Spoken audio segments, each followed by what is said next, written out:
Bonjour à toutes et à tous, vous écoutez le podcast Les Conversations Kwibuka. Dans ce podcast, vous aurez l'occasion d'entendre et de voir des auteurs, artistes, journalistes, activistes qui ont eu le courage d'agir et qui ont œuvré pour protéger la mémoire du génocide perpétré contre les Tutsis au Rwanda en 1994. Notre invitée aujourd'hui est Maître Karine Bourdier, avocate au barreau de Paris depuis plus de 20 ans. Elle est également coprésidente de l'Association des avocats pénalistes de France. Elle fait partie de l'équipe d'avocats de l'association Survie et défend aussi des personnes physiques victimes du génocide des Tutsis au Rwanda, notamment dans le cadre du dossier relatif aux événements de Bisesero. Elle représente l'association Survie, qui est née de l'indignation de citoyennes et citoyens français face aux crimes commis par la France en Afrique. Maître Bourdier, bonjour. Bonjour. Ma première question pour vous sera tournée envers la jeunesse, parce que beaucoup de jeunes rwandais et d'ailleurs ne connaissent pas du tout l'existence de l'association Survie, ni son action pour la justice et la vérité concernant le génocide contre les Tutsis. Pouvez-vous un petit peu nous retracer la naissance de l'association et aussi les premières actions de ses fondateurs ? Alors, Survie, c'est une association qui a été créée au milieu des années 80 en France, qui est une association de citoyens. C'est vraiment quelque chose qui agglomère des citoyens et des citoyennes un peu partout sur le territoire en France et qui traite vraiment très spécifiquement des questions liées à ce qu'on appelle... c'est passé dans le langage courant maintenant en un seul mot, la France-Afrique. Les dérives de la France-Afrique et tout ce que l'activité de la France peut avoir d'occulte en Afrique et la façon dont on peut continuer de maintenir des rapports d'inégalité, d'exploitation par des moyens illégaux. C'est ce que François-Xavier Verschave, un des anciens présidents de Survie, appelait comme étant la partie émergée de l'iceberg, immergée de l'iceberg de la politique de la France en Afrique. C'est ça qui peut se résumer sous le concept de la France-Afrique qu'il a lui-même créé en synthétisant deux mots, France et Afrique, une autre expression plus ancienne, et en créant ce terme qui est très parlant et qui aujourd'hui est vraiment rentré dans le langage courant. Donc l'idée principale à l'origine dans Survie, c'est ça, c'est vraiment lutter contre ça sous ses différents aspects. Et puis, il y a eu un événement qui nous réunit là aujourd'hui, qui est ce qui s'est passé pendant 3 mois au printemps 1994 ici à Kigali et dans tout le Rwanda, qui est le génocide commis contre les Tutsis au Rwanda, qui a créé, je crois qu'on peut le dire, une onde de choc en France, qui a résonné très fort en France comme un exemple, un moment de monstruosité absolue et d'inhumanité absolue, un moment aussi d'une complexité folle dans laquelle c'était très difficile de comprendre ce qui se déroulait ici, mais qui a été un moment très important dans le parcours de Survie et qui a été vraiment le déclencheur du fait que le Rwanda a une place à part. Survie s'occupe de dossiers et de sujets qui concernent tous les pays d'Afrique, mais le Rwanda a une place à part dans le cœur et dans le travail de Survie, si je puis dire. Alors, ça fait 30 ans que Survie travaille sur la question du génocide des Tutsis, contre les Tutsis au Rwanda, et ça fait 30 ans que il y a des citoyens et des citoyennes qui sont accompagnés par une équipe d'avocats. On est une petite dizaine à accompagner l'association dans ses différentes actions.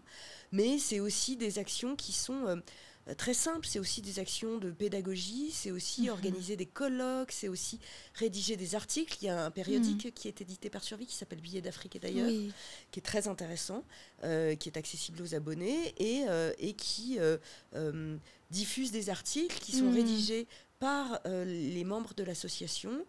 Survie intervient dans des collèges et des lycées, dans des établissements d'enseignement en France à leur demande pour raconter, expliquer par exemple ce qu'a été le génocide commis contre les Tutsis, et puis raconter aussi ce qu'est toute l'aventure judiciaire, mais déclinée dans ses différents aspects, qui est menée par l'association également, pour aboutir à la vérité et à la justice, puis qui est menée en coopération, en collaboration avec d'autres associations qui sont extrêmement importantes sur ce sujet, évidemment, qui sont évidemment Ibuka, évidemment le CPCR de Dafrosa et Alain Gauthier, évidemment la Ligue des droits de l'homme, la FIDH, la LICRA, voilà, toutes ces associations-là travaillent de concert, travaillent vraiment ensemble dans différents dossiers. Les dossiers, par exemple, qui ont pu être jugés en France, qui ne sont pas très nombreux, mais qui existent néanmoins depuis 10 ans maintenant, contre des génocidaires qui ont été jugés et condamnés sur le territoire français par des cours d'assises françaises. Dans ces procès-là, Survie et les autres associations se portent partie civile pour être aux côtés de victimes et puis pour porter la parole de ceux qui ont été massacrés. Et puis, il y a un autre dossier qui est un peu à part, dans lequel Survie a pour le coup là plus une action que je pourrais dire motrice, mais les autres associations sont néanmoins aux côtés de Survie dans cette procédure, qui est le dossier qu'on appelle par le nom de l'endroit où ça s'est passé, qui est le dossier Bicécero. Oui, on y reviendra juste après. Qui est un dossier dans lequel Survie a vraiment mené une action de fond depuis très longtemps, depuis 20 ans maintenant, pour que la vérité se fasse. En accompagnant aussi, c'est une des particularités du dossier de Bicécero, c'est que ça concerne des victimes qui sont identifiées, qu'on connaît, qui se sont portées partie civile. Je vais poser la question juste après. En 1994, justement, quand le génocide contre les Tutsis débute, quelle est l'action concrète de Survie à ce moment-là ? Alors, l'action concrète, elle a démarré en fait avant le génocide, avant presque qu'on pourrait appeler le génocide officiel, en fait, avant le mois d'avril 1994. Elle a démarré parce que son président, par exemple, Jean Carbonard, avait été présent ici, et connaissait très bien l'Afrique, et puis avait été présent au Rwanda dès fin 92, début 1993, et était venu faire partie d'une mission d'enquête organisée par la Fédération internationale des droits de l'homme, la FIDH, et faisait partie des enquêteurs. Et quand Jean Carbonard est rentré en janvier 1993, donc on est 14 mois avant le début des massacres ici, mais les massacres ont déjà commencé en réalité, bien Jean Carbonard, il va à la télévision en France, il va sur le plateau de France 2, et face au présentateur vedette de l'époque, Bruno Mazur, il dit ce qui est en train de se passer au Rwanda dès cette époque-là. Il dit que dès 1992, on peut dire qu'il y a des massacres qui sont perpétrés contre des Tutsis. Et il dit surtout, il pose des mots en fait, et en fait c'est très important parce que lui, il est à la fois citoyen, il est à la fois président de Survie, il est à la fois membre de cette commission d'enquête au moment où il parle. Et en fait, il dit les mots qui ont été écrits dans le pré-rapport de la FIDH et qui sont très clairs et qui disent purification ethnique et qui disent génocide et qui disent crime contre l'humanité. Alors, 14 mois avant l'attentat contre l'avion présidentiel et donc le début des massacres, vraiment dans l'ampleur que l'on connaît, mais bien plus longtemps avant que les États-Unis, la France se résignent à employer le mot de génocide. Ce mot, il a mis longtemps à être entendu et il a mis longtemps à être dit par des autorités officielles. Eh bien, dès cette époque-là, alors il y a d'autres gens qui l'avaient employé aussi. On a entendu par exemple hier lors de la journée de conférence internationale à l'occasion de Kwibuka 30 que vous avez organisé, on a entendu Jean-François Dupaquier qui lui-même avait dit ce mot explicitement déjà depuis l'été 1992, 1991, etc. Mais voilà, ça, c'est une action qui est très importante. Et donc, la vigilance de Survie dès cette époque-là, elle est très importante. C'est des gens qui lisent tout ce qui s'écrit, c'est des gens qui échangent tout ce qui est produit comme pensée intellectuelle, universitaire, journalistique sur cette question. Et ça s'est mis en œuvre dès cette époque-là. Et ça montre donc bien qu'avant le génocide contre les Tutsis, il n'y avait pas vraiment de méconnaissance ou d'aveuglement possible. Les faits étaient clairs. Si M. Carbonard a pu le dire, que c'était un génocide, qu'il y avait une épuration ethnique, c'est que ce n'était pas, comme le disent certains négationnistes, un grand flou dans lequel personne ne comprenait rien. Non, il y avait des personnes qui déjà à l'époque comprenaient et disaient les mots exacts. C'est très commode, le grand flou, c'est très commode. C'est une espèce d'immense zone d'ombre dont on recouvre la réalité pour effectivement valider au moment où ça se passe et puis ensuite a posteriori le fait qu'on n'ait pas agi correctement et qu'on n'ait pas réagi correctement face à une situation. Aujourd'hui, nous, en accompagnant Survie et les membres de Survie, effectivement, le but de toute cette énergie et de tout ce travail, c'est de dire, et c'est de rappeler, en fait, c'est pas de le dire aujourd'hui en 2024, c'est de rappeler qu'effectivement, dès cette époque-là, il y avait des voix qui étaient capables de s'élever pour dire ce qui se passait, et puis qui étaient d'autant plus capables de s'élever que ils étaient allés sur place et qu'ils avaient vu ce qui s'y passait. Et ce qu'ils avaient vu, c'était des gens, des civils se faire massacrer pour la seule raison qu'ils étaient Tutsis. Voilà. Donc oui, bien sûr, il y a toute une série d'éléments qui doivent être rappelés. Et pour ça, alors, les sources documentaires sont très importantes. Il y a beaucoup de choses qui sont produites, et heureusement, sur ce qui s'est passé pendant ces années-là, y compris sur ce qui s'est passé pendant les années qui ont précédé le génocide, qui sont des années extrêmement importantes si on veut comprendre ce qui se passe en 1994. Si je résume, c'est sûr que la pensée rapide, facile, va être de dire, et ça a longtemps été le cas, va être de dédouaner un peu tout le monde en disant on n'a rien compris parce que le génocide de 1994, c'est quelque chose, c'est une étincelle qui est partie, qui a mis le feu aux poudres, et ensuite c'est intervenu comme un déchaînement de violence spontanée de la part de gens qui se sont déchaînés, sans qu'on puisse rien y faire. Ça résonne très fort parce que, par exemple, là, actuellement, on est donc le 6 avril 2024, et ces jours-ci, Emmanuel Macron, le président de la République française, semble dire que la position officielle aux plus hautes instances de la France aujourd'hui, c'est de dire, si je reprends ces termes exacts, je ne les ai pas sous les yeux, mais la France et ses alliés, tous les mots ont une importance quand elles émanent de telles institutions. La France et ses alliés n'ont pas voulu stopper le génocide qui a été perpétré en 1994. Mais ce que je voudrais dire sur ce point, et il y a plein de choses à dire sur ce propos, il y a plein de choses à dire sur ce qu'il dit et sur ce qu'il ne dit pas, sur ce qu'il cherche à dire et sur ce qu'il cherche à taire aussi.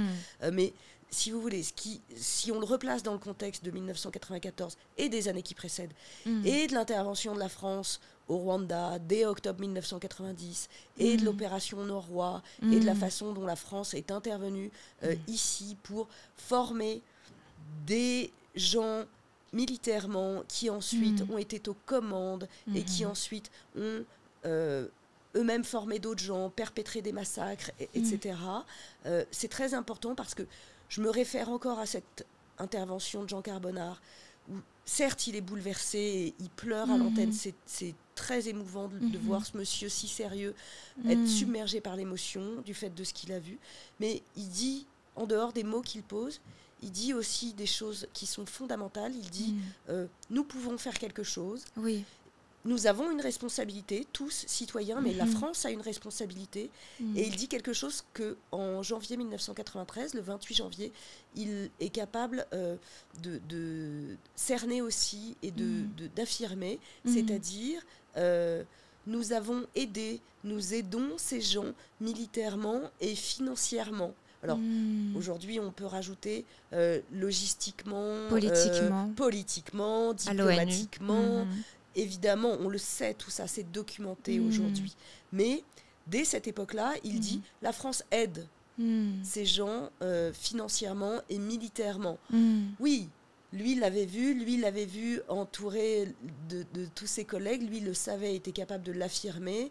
C'est vrai que d'entendre encore aujourd'hui le propos selon lequel on ne savait pas qui était qui, c'est quelque chose qu'on peut quand même battre en brèche en disant que Ce qui est vraiment plus certain, c'est qu'on était surtout très embarrassés, très embêtés, très gênés pour intervenir à l'encontre de ceux que l'on avait toujours supportés depuis des dizaines d'années et de ceux qui étaient nos alliés et qui est les représentants du pouvoir qui ensuite ont perpétré le génocide de 1994. Mais ce qui est à l'œuvre dans les années 90-94 et même avant, c'est le fait, enfin ce qui est à l'œuvre vraiment, en tout cas ce qui est révélé par la mission d'enquête et donc qui est dénoncé par des gens comme Jean Carbonard, c'est le fait que le génocide qui est en marche, en fait, les massacres auxquels dont lui il a pu être le témoin et les autres, c'est quelque chose qui est organisé, c'est quelque chose qui est préparé, c'est quelque chose qui est en train d'être supervisé. C'est pas une étincelle spontanée qui démarre et qui fait qu'on n'arrive pas à l'arrêter. On aurait pu l'arrêter avant, parce qu'avant, il y a des gens qui ont dénoncé et l'organisation et le fait de superviser tout ça, et le fait que le but, c'était le génocide. Que tout ce qui s'est passé à partir d'avril 1994 et jusqu'à la mi-juillet 1994, le génocide contre les Tutsis, c'était déjà ça, qui était dans les têtes de ceux qui voulaient le réaliser et qui était en train de commencer à être réalisé. Après, bien sûr que une des spécificités du génocide contre les Tutsis, c'est que ça employé, et j'utilise le terme emploi à dessein, puisque un des vocables du lexique du génocide, c'est que les gens disaient, c'est ce qu'on a beaucoup entendu, on a les documents sur la RTLM, la radio-télévision d'Émile Colline, ce qu'on a beaucoup entendu là-dessus, c'est le travail. C'est que les gens partaient pour travailler. Et donc, en massacrant, on lissait la cruauté de ce qu'on allait faire en se disant qu'on allait travailler. Donc c'est une des spécificités du génocide, c'est que ça a aussi reposé sur l'action de gens ordinaires, de voisins, de cousins, de membres de la famille. Et que par ailleurs, l'idéologie a brisé les derniers cercles de solidarité avant 94. Voilà, exactement. Mais ça s'inscrit dans une politique génocidaire qui est à l'œuvre avant que ces gens n'interviennent et avant qu'on arrive à les endoctriner suffisamment pour faire en sorte qu'ils apportent leur force de travail, si on peut dire, entre guillemets, de façon terrible et de façon tragique à l'entreprise génocidaire. Merci, c'est très intéressant. Durant les années 90-2000, certains journalistes français, dont Patrick de Saint-Exupéry, racontent que, pour la majorité des Français, le génocide contre les Tutsis n'était qu'une histoire de barbarie dans la nuit africaine civilisationnelle, sans politisation ni respect de l'histoire réelle. Ce qui constitue en réalité le terreau principal de toutes les théories négationnistes que nous connaissons, que ce soit la théorie de l'étincelle qui efface la planification et la préparation, ou encore la théorie du double génocide. Comment Survie a-t-elle agi pour susciter l'intérêt des Français ? Vous en avez touché un mot tout à l'heure, mais aussi pour vraiment œuvrer pour le respect de la mémoire. Quel chemin reste-t-il à parcourir aussi ? Alors, Survie a agi... Par exemple, en insistant très fort pour qu'il y ait une mission d'enquête citoyenne qui soit réalisée au début des années 2000, en 2005 de mémoire, et qui soit réalisée au cours de laquelle il y a eu un certain nombre d'intervenants qui ont été entendus et auxquels on a pu poser des questions, et puis des questions franches, des questions sans détour, des questions... dont le but est véritablement d'aboutir à... C'est toujours difficile, la question de la vérité. Où est-ce qu'elle se place, la vérité ? Et puis, nous, comme avocats, on est bien placés pour savoir que la vérité judiciaire n'est pas forcément toujours équivalente à la vérité réelle, absolue. Mais en tout cas, il y a eu un énorme travail qui a été fait, et ça repose vraiment sur l'action de survie, notamment d'avoir abouti à cette mission citoyenne. Ça, c'est intervenu, par exemple, après la mission d'information parlementaire de 1998, au cours de laquelle il y avait eu de très nombreux, ce qu'on appelle la mission qui laisse. Voilà. Dont les travaux ont été ce qu'ils sont, mais dont les conclusions ont été jugées quand même comme très insatisfaisantes et comme, n'ayant vraiment pas voulu aller au bout du chemin.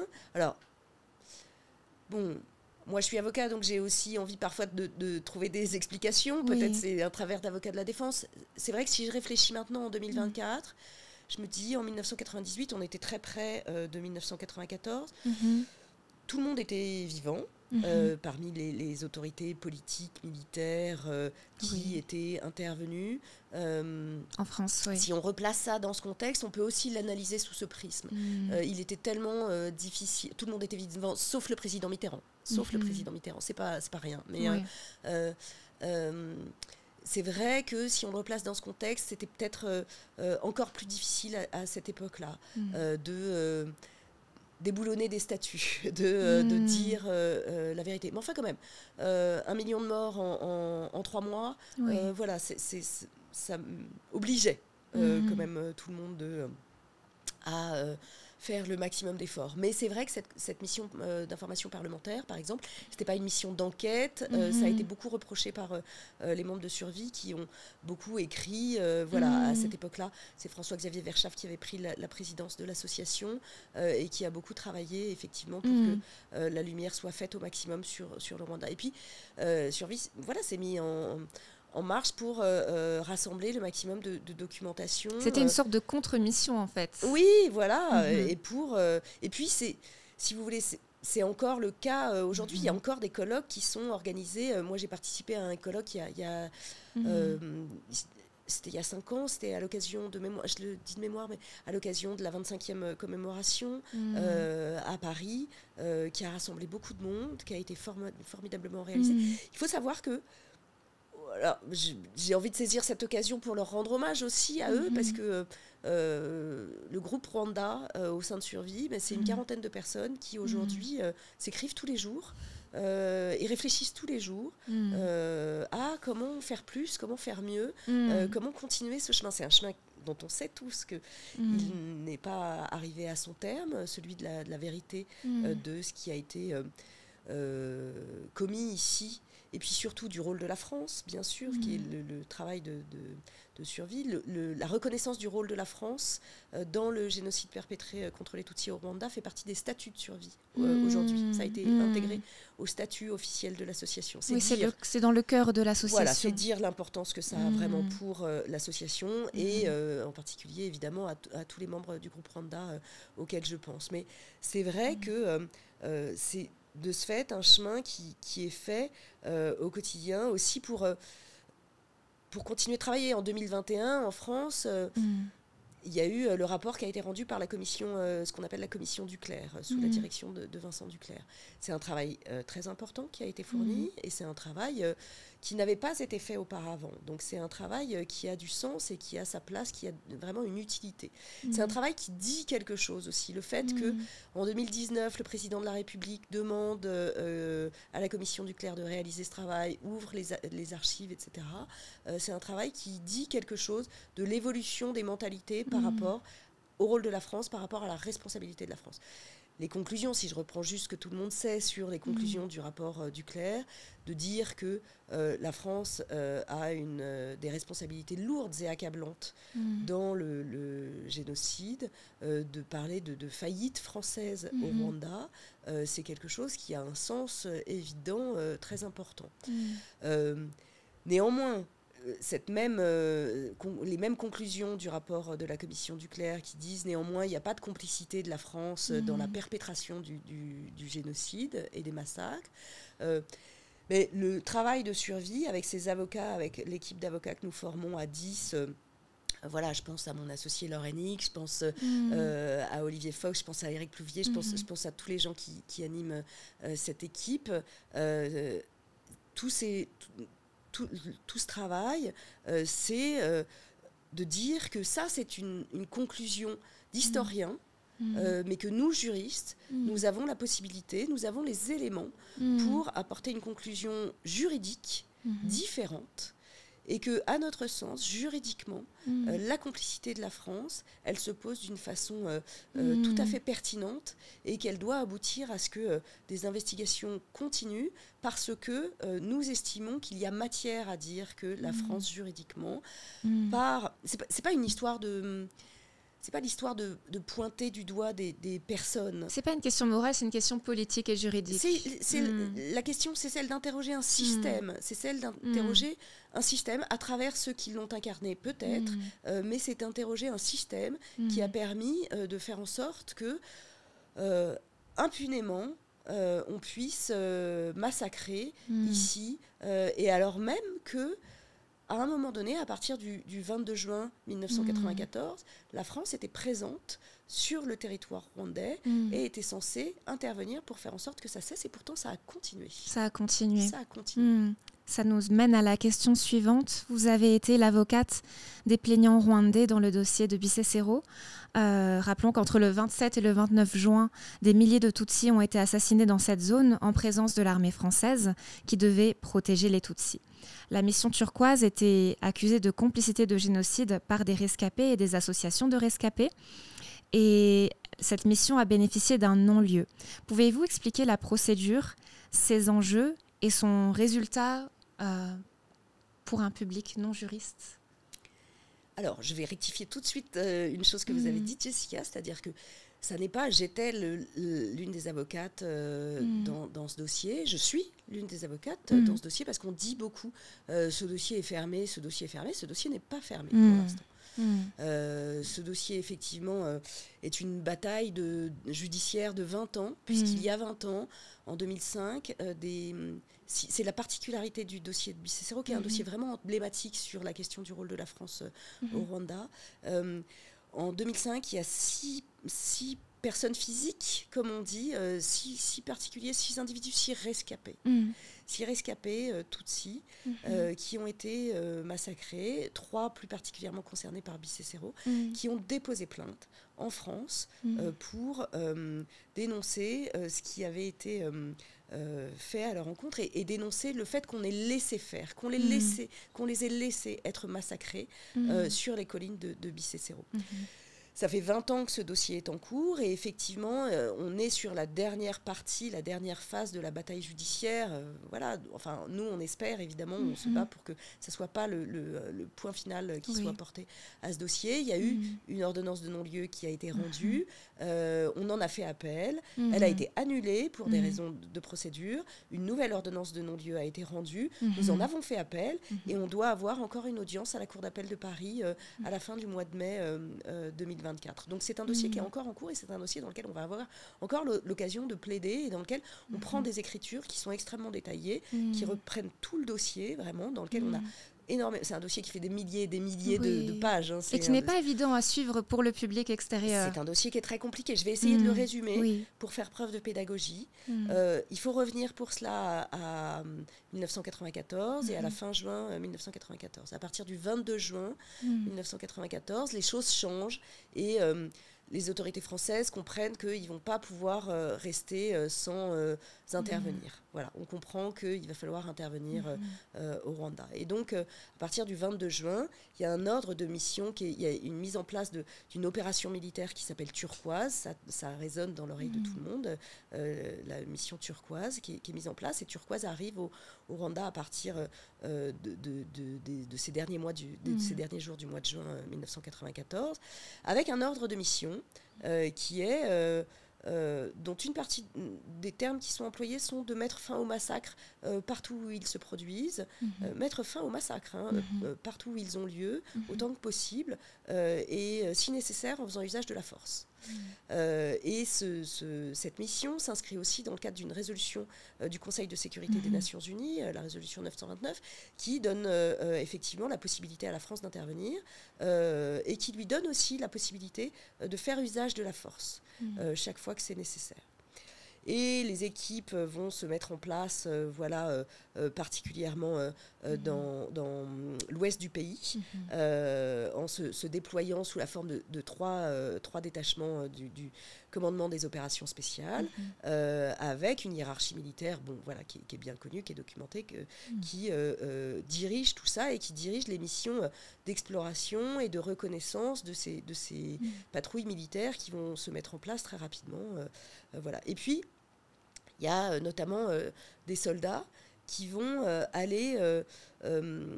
on est au sud-est de je ne suis pas très bonne en géographie, mais au sud-est de Kibouye. Et on va rejoindre plus particulièrement la région de Guichita, là où il y a des collines qui s'appellent Bicécero.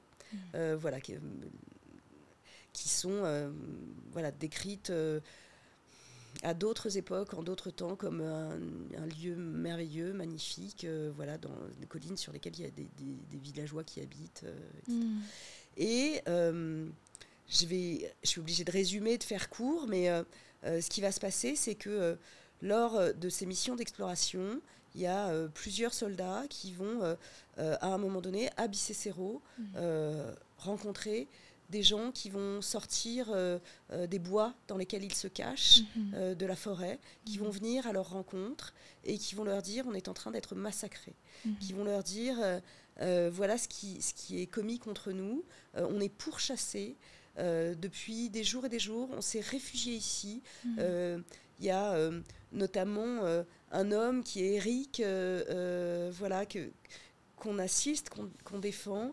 Il y a Eric, il y a Bernard, il y a tous ces gens qui sont là, qui vont dire on est en train d'être massacrés, on a tué toute ma famille, je suis avec ma petite sœur là, emmenez-nous, protégez-nous et emmenez-nous. Ce qui était donc le but de Turquoise. Protégez-nous. Et il y a notamment des militaires qui sont là et puis qui sont accompagnés par des journalistes, qui sont accompagnés par Patrick de Saint-Exupéry, qui sont accompagnés par Christophe Boisbouvier de RFI, qui sont accompagnés par Dominique Garot qui est du journal Libération, qui vont parler tout de suite, qui vont écrire, qui vont dire, les journaux de RFI le lendemain, ils font état de ce qui a été vu dans les collines de Bicécero. Ils vont dire protégez-nous. Et les soldats français vont dire on ne peut pas et on va revenir dans 3 jours. Pourquoi 3 ? Mais surtout, ils disent on ne peut pas. Alors, ça pose plusieurs questions. Ça pose la question de est-ce qu'on ne pouvait vraiment pas ? Est-ce que c'était vraiment impossible que de protéger ces gens et de les mettre à l'abri ?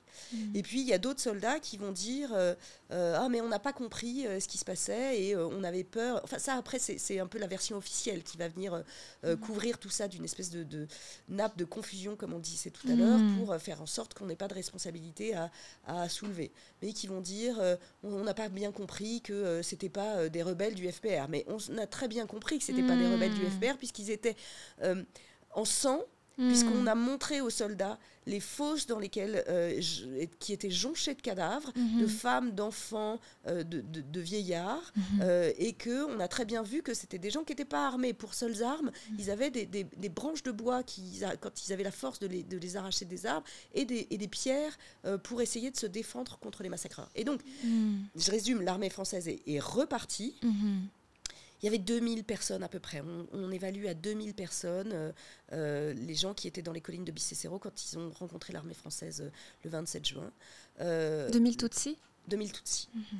Le 28 juin, le 29 juin, il y a eu des massacres très importants qui ont été faits et qui ont été faits sans que personne ne les empêche, sans que personne n'arrête les miliciens qui sont allés massacrer les civils qui étaient sur la colline de Bicécero. On sait que dès cette époque-là, outre les journaux pas les journaux télévisés, mais outre les articles dans le Figaro, dans Libération, outre les journaux radiophoniques sur RFI qui avaient parlé de l'état de ces gens, on sait qu'il y a des documents qui disent qu'on les a vus dans un état de dénuement extrême. C'est-à-dire que vraiment, ils étaient inoffensifs et qu'on n'était pas face à une patrouille rebelle. On sait que des autorités militaires ont parlé du fait que si on ne faisait rien, on prenait le risque de les laisser se faire massacrer dans notre dos. Ce que nous disons, c'est que précisément on n'a rien fait et que précisément on a laissé ces Tutsis se faire massacrer en détournant le regard et dans notre dos. Quand je dis dans notre dos, je le dis d'une façon, ça veut dire quelque chose. Je tiens à dire, il y a beaucoup de journalistes qui travaillent encore aujourd'hui sur cette question, notamment de mémoire, je pense à Maria Malagardis qui travaille beaucoup sur, enfin que j'ai entendu dire récemment qu'il faut se rappeler aussi que le citoyen français, la population française, c'est vraiment dans son dos aussi que tout ça a été fait, hein, puisque personne n'a été consulté sur la façon dont Turquoise a été déclenchée ici. Mais ce que je veux dire, c'est que par rapport à ce qui s'est passé à ce moment-là, ça n'est que le 30 juin que les Tutsis de Bicécero ont été secourus.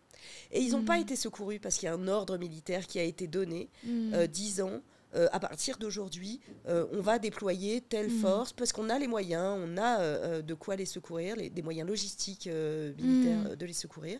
C'est pas quelque chose qui a été organisé, qui a été déployé.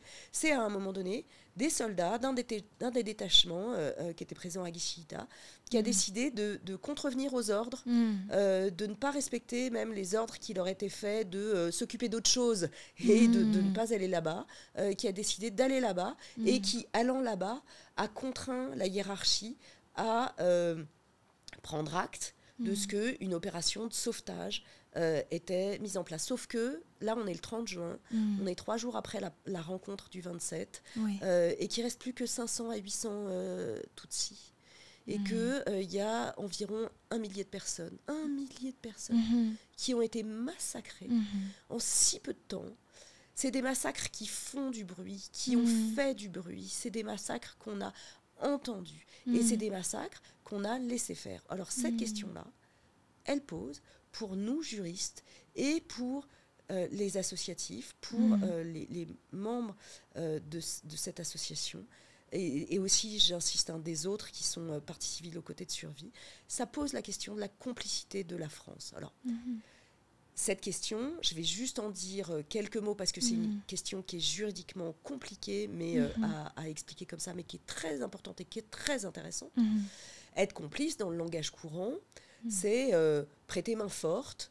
Et c'est, par exemple, quelqu'un veut commettre un meurtre, je lui fournis, en sachant qu'il va commettre un meurtre, je lui fournis un pistolet, je lui fournis l'arme du crime. Voilà, ça, évidemment, je vais être considérée comme complice et je vais pouvoir être condamnée en France comme si j'avais moi-même commis le meurtre. Voilà, je vais encourir la même chose.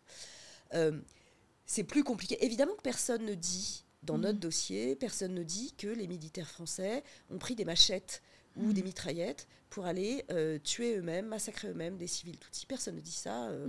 Voilà, on ne raconte pas n'importe quoi.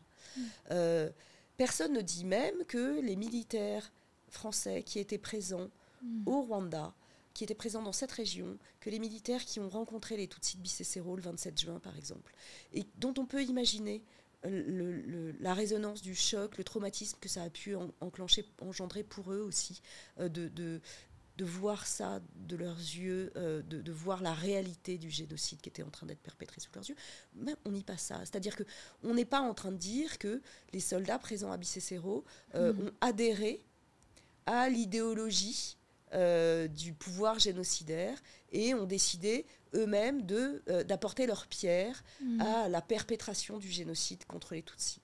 En revanche, ce que l'on dit, et on ne fait pas que le dire, on l'argumente juridiquement, avec des outils qui sont la loi française, qui sont la jurisprudence du TPIR, du Tribunal pénal international pour le Rwanda, qui sont la jurisprudence française, et je le dis juste très rapidement, mais pour vos auditeurs qui ont un peu de connaissances en droit et que ça peut intéresser, la jurisprudence notamment qui a été rendue dans l'affaire Papon en France en 1997 et qui parle du fait de la complicité par rapport à un génocide. Ces éléments de jurisprudence disent qu'on n'a pas besoin d'adhérer à la politique d'idéologie hégémonique. On n'a pas besoin de vouloir soi-même d'être là pour que le génocide s'accomplisse. On n'a pas besoin de tenir les armes et de tuer soi-même activement dans le cadre du génocide, mais que l'abstention, le fait de ne pas agir, le fait de ne pas réagir, ça peut être un élément de culpabilité à partir du moment où on sait ce qui se passe, à partir du moment où on a conscience de ce qui se passe, et à partir du moment où c'est votre fonction, précisément, d'agir. La fonction des militaires qui sont présents à Bicécéro, c'est d'agir. Ils sont là pour ça, c'est leur métier, c'est leur mission. La mission turquoise, je l'ai rappelé, dit qu'ils sont là pour empêcher les massacres. Ils ne le font pas, ils s'abstiennent d'agir. Et c'est presque malgré, enfin c'est pas presque, je peux retirer le presque, c'est malgré l'inaction. Que pouvons-nous dire de la volonté à l'origine de cette inaction, mais de l'inaction en tout cas, de la hiérarchie militaire, que ces massacres de 1000 personnes ont pu être réalisés à Bicécéro entre le 27 et le 30 juin. Voilà, c'est pour ça que nous nous battons, c'est pour qu'on reconnaisse que ça n'a rien à voir avec les conclusions de la commission Duclerc. Là, on parle de droit. Et en droit, il y a matière à ce que la question de la complicité soit retenue, examinée, du fait de l'inaction par des gens qui avaient le devoir d'agir, dont c'était la mission d'agir, et qui avaient le pouvoir d'agir pour empêcher ces massacres. Alors nous nous battons. Il y a encore une audience, donc ce non-lieu n'est pas définitif à ce jour. Et puis nous nous battrons aussi longtemps qu'il le faudra.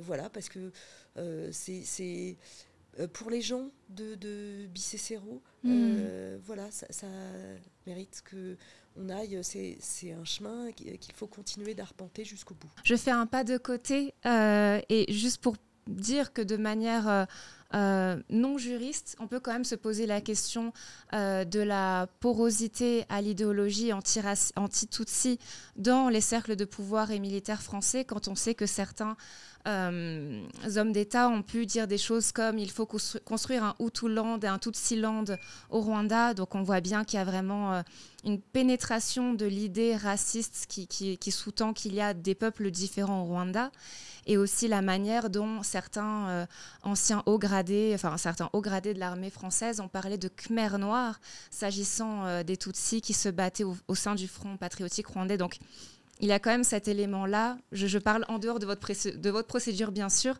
de racisme qui a pénétré mais ça, au plus haut niveau. C'est une question très intéressante, c'est une question fondamentale, parce que alors c'est une question sur laquelle on peut remonter tellement en arrière, c'est la question aussi du colonialisme. Bien sûr. Évidemment, c'est la question sur le Rwanda particulièrement, c'est la question de l'inscription dans le fonctionnement du pays de la notion de Hutu, Tutsi, Twa, qui a accompagné toutes les années du colonialisme, etc. Bon, mais pour ça, effectivement, on peut aller se référer aux travaux de recherche. C'est passionnant de voir la façon dont ça s'est mis en place vraiment et la façon dont ça a été maintenu ensuite après l'indépendance du pays, qui ça servait de maintenir ces notions et d'avoir été jusqu'à les inscrire sur les papiers d'identité.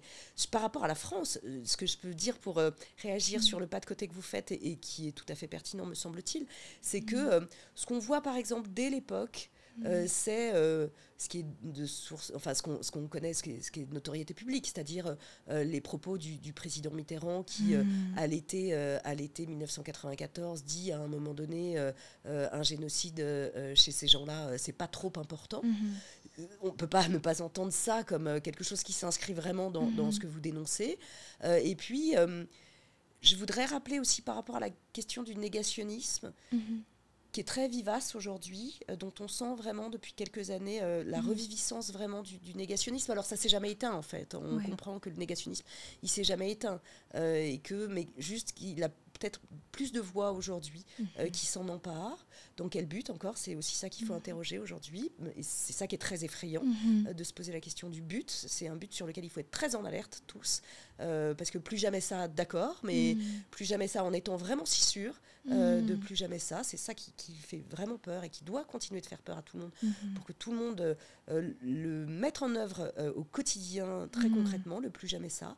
Mais ce que je veux rappeler, par exemple, c'est un élément assez important aussi, dont on ne parle pas souvent, mais c'est le sommet des chefs d'État africains qui a lieu, je crois que c'est le 9 novembre 1994 à Biarritz, en France, et au cours duquel le même président Mitterrand parle des génocides. Il dit Après, il a une phrase que j'ai pas sous les yeux, mais dans laquelle il dit après tout ce qui s'est produit, etc., toute la crise, l'attentat, etc., et ce qui s'en est suivi, dont les génocides. On peut rechercher la phrase exacte, mais ça n'est pas au singulier, c'est dit les génocides. Les génocides, c'est le début. Alors, vous voyez, chaque chose a sa place, mais c'est le début de quelque chose qui est troublant, particulièrement troublant, et sur lequel on peut se demander dans quelle mesure ça peut servir d'appui ensuite pour dire, bah oui, les génocides, un génocide dans un sens, un génocide dans l'autre. Voilà, donc oui, on voit bien que c'est une question, celle du double génocide qui... et qui entrait en miroir avec la défense des génocidaires eux-mêmes qui disaient non, mais il y avait tout le monde s'entretuait et il y avait aussi les Tutsis qui tuaient. Eux-mêmes essayaient de masquer la réalité et c'était ensuite doublé des discours au sein des arcanes du pouvoir. Qu'est-ce que vous voulez que je vous dise ? C'est vieux comme le monde. La meilleure défense, c'est l'attaque. Voilà, c'est vieux comme le monde, mais c'est vrai que sur la question du génocide contre les Tutsis au Rwanda, par exemple, ce vocable, c'est très important. Aujourd'hui, c'est passé dans le langage courant. Je crois que plus personne, sauf les négationnistes, mais plus personne s'autorise à parler de génocide rwandais. Dans les médias. Oui, mais alors voilà, il faut continuer de faire preuve de tellement de pédagogie. Et on ne doit pas dire le génocide rwandais, on doit dire le génocide contre les Tutsis au Rwanda. C'est contre les Tutsis qu'il y a eu un génocide au Rwanda. C'est très important. Mais moi, je suis d'un tempérament optimiste. Donc, même quand dans notre procédure, il y en a d'autres, en plus. Il y en a d'autres des procédures, sur d'autres aspects de la politique française au Rwanda, sur les livraisons d'armes, sur les mercenaires. Il y a d'autres procédures qui ont lieu, qui ont cours. Et puis, il y a des procédures contre le négationnisme en France, qui sont menées par Survie et par les autres associations en France pour lutter contre ça. Donc, on est très actifs sur cette question. Mais c'est vrai que je disais, je suis d'un tempérament optimiste.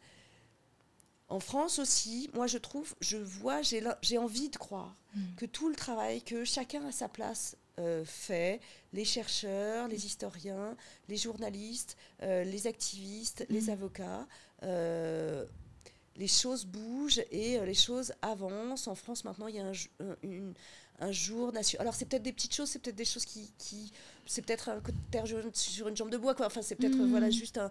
Mais il y a une journée nationale de la commémoration du génocide contre les Tutsis au Rwanda. Il y a un jardin à Paris dédié à la commémoration du génocide contre les Tutsis au Rwanda. Le génocide est enseigné à l'école. Voilà, il y a des choses qui avancent, mais c'est sûr que je le disais, je vous rejoins complètement. C'est une question sur laquelle il faut rester très vigilant, alerte. Et puis il faut rester très combatif. Il ne faut rien laisser passer. C'est ce que vous dites, c'est vraiment le résultat d'aussi un négationnisme qui a été tellement fort, tellement officiel au plus haut niveau de l'État que la société civile elle-même est devenue extrêmement combative pour mener à des résultats tels qu'on les connaît aujourd'hui. Il y a les associations françaises, les Français, mais aussi les Rwandais qui étaient en France à l'époque. Je pense par exemple à Dr Alice Karekezi qui a été militante dès les années 90. J'ai une dernière question pour vous. Lorsque la justice reste dans le déni, qu'est-ce que les associations peuvent continuer de faire ? Elles peuvent continuer, elles peuvent aller jusqu'au bout des voies de recours qui leur sont offertes légalement. Elles peuvent continuer de parler, c'est un peu un bâton de pèlerin, mais en tout athéisme, mais elles peuvent continuer de parler, elles peuvent continuer d'enseigner, elles peuvent continuer de fournir le fruit de leur travail, elles peuvent continuer de dire toujours, de raconter. Tout le monde n'a pas la chance d'être venu au Rwanda à un moment donné pour voir les stigmates, pour voir les séquelles, pour voir ce qu'il reste. Tout le monde n'aura pas dans sa vie la possibilité d'aller au mémorial de Murambi. Voyez, voir de ses yeux vus, en fait, ce que ça a été, ce que ça raconte, ce que ça dit de l'inhumanité au sein de l'humanité. Mais les associations, elles peuvent continuer et puis elles peuvent être rejointes, elles peuvent être de plus en plus fortes, elles peuvent, même si c'est un travail de fourmi, elles peuvent être rejointes par d'autres citoyens qui, à l'occasion, par exemple, là, de Kouibouka 30, en France, il y a des émissions de radio tous les jours, des émissions de télévision qui sont diffusées là tous les jours en ce moment sur le génocide. Ça heurte les gens, même si c'est lointain maintenant dans l'ancienneté des faits, et puis c'est lointain géographiquement depuis toujours, mais ça ouvre quand même les yeux de tout le monde. Voilà, on apporte tous chacun notre petite pierre pour continuer mais c'est un tel travail aussi, c'est-à-dire que l'histoire de la France au Rwanda, c'est l'histoire de... Il faut remonter très loin, il faut remonter aux années 70, il faut remonter à l'amitié franco-rwandaise, faut remonter à la... Je veux dire, tout ça n'est pas arrivé par hasard. C'est pas en 1990 que le pouvoir français s'est découvert ami avec le pouvoir... de Juvenal Habyarimana. C'est pas ça qui s'est passé. Ça faisait des dizaines d'années que c'était en cours. Donc voilà, tout ça est lié à des intérêts pécuniaires, à des intérêts financiers. Tout ça, voilà, tout ça s'articule de façon historique, assez précise. Mais il faut continuer de dire à quel point c'est important d'ouvrir les yeux. Et puis une fois qu'on les a ouverts, de jamais les refermer, parce que à la fin, ça concerne des gens qui n'ont rien demandé, ça concerne, je pense à Eric et Bernard, qui sont des rescapés, à qui vraiment je dois rendre hommage pour leur courage, d'être toujours debout, d'être toujours là, partie civile dans ces procédures-là, qui n'avaient rien demandé et qui n'avaient rien fait à personne. Je pense à tous les gens qui ont été entendus hier dans la conférence qui a été organisée, qui sont venus témoigner de ce qu'ils ont. Je pense je pense à ce qu'on sait de l'indicible, aux gens qui ont perdu des enfants. Oui. Comment on peut aujourd'hui occulter ça, et quel enfant s'est rendu coupable du prétendu, du fantasmé double génocide, lequel de ces enfants devrait être regardé comme ayant participé à un hypothétique imaginaire double génocide. En tout cas, ce que je retiens, c'est que les associations ont besoin de force et ont besoin d'être rejoints par les citoyens français, par les autres citoyens, pour les autres associations d'autres pays. Donc, on peut appeler dans ce podcast officiellement à rejoindre Ibuka, Survie, le CPCR. Absolument. Toutes les personnes qui se demandent qu'est-ce qu'elles peuvent faire pour aider sur ces causes peuvent vous rejoindre. C'est très simple, bien sûr. Il suffit, par exemple, alors je peux parler plus spécifiquement pour Survie, mais il y a un site internet qui est extrêmement bien documenté, et il y a sur ce site internet toute une partie qui est dédiée à la question du génocide contre les Tutsis au Rwanda et à la question du rôle de la France, qui renvoie sur des sources internet, sur des rapports, sur des vidéos, sur des éléments qui sont tangibles, qui ne sont pas juste des propos de militants, comme on essaye de les discréditer en disant que ils sont dans leur militantisme et dans leur idéologie eux-mêmes. Ça renvoie à des sources documentées qui sont concrètes, qui sont réelles et auxquelles on peut se référer. Donc oui, bien sûr, j'ai envie d'inviter tous les auditeurs à aller regarder le travail de ces associations, et concernant Survie, d'aller voir le site internet. Et si l'envie... Vous savez, tous les gens qui animent, par exemple, le groupe Rwanda, c'est des gens... comme tout le monde, c'est des gens qui ont des vies, c'est des gens qui ont des métiers, et c'est des gens qui parfois, sur leur métier, sur leur vie de famille, à 23h le soir, vont retravailler pour l'association. Et à certains moments donnés, c'est normal, il y en a, ils fatiguent, il y en a qui peuvent fatiguer un peu, mais quand il y en a un qui fatigue, il y en a un, c'est très vivace. Il y en a qui sont là depuis longtemps, et puis il y a des jeunes qui viennent, il y a des jeunes qui arrivent. Je pense à... Je voudrais les citer, je ne les ai pas cités, mais je voudrais les citer, François Graner, Raphaël Doridan, Laurence Davidovitch, je voudrais citer tous ces gens qui travaillent. Ils écrivent des livres. François Graner et Raphaël Doridan, ils ont écrit un livre sur le rôle de la France au Rwanda. C'est très bien de le citer, il est très important ce livre. Il est très important, il est extrêmement bien documenté, il est très clair à lire et il est très important. Et je pense que c'est une parole importante spécifiquement pour les rescapés du génocide qui ont parfois encore cette impression d'être seuls.